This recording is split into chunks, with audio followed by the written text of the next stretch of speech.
নমস্কাৰ ষ্টুডিঅ'ত মই নেত্ৰজিৎ বৰা এবাৰ ঘুষখোৰ আৰক্ষীক হাতে লুটে ধৰিলে ৰাইজে গুৱাহাটী মহানগৰীৰ গণেশগুৰিৰ উৰণীয়া সেতুৰ তলত এখন বাহনৰ পৰা 2500 টকাৰ ঘুষ লৈছিল এজন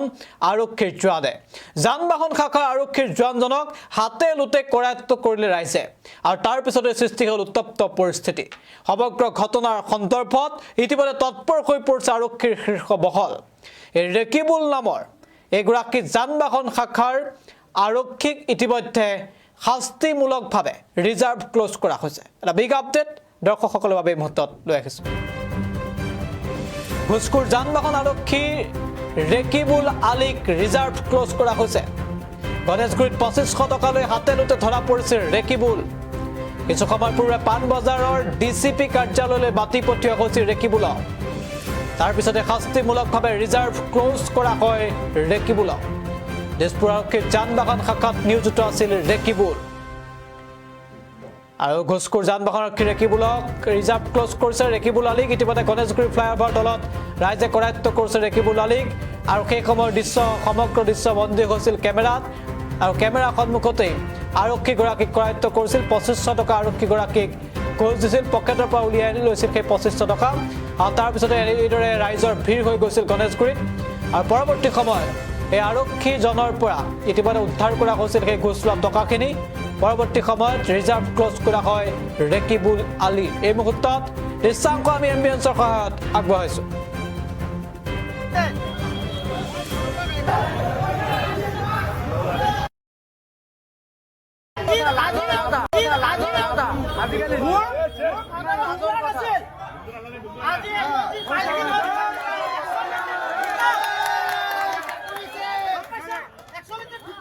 পইচা লৈছে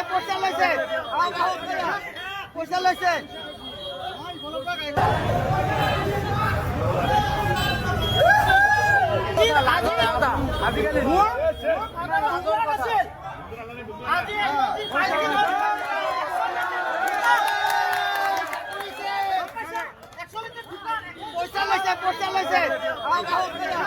পইচা লৈছে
পইচা লৈছে পইচা লৈছে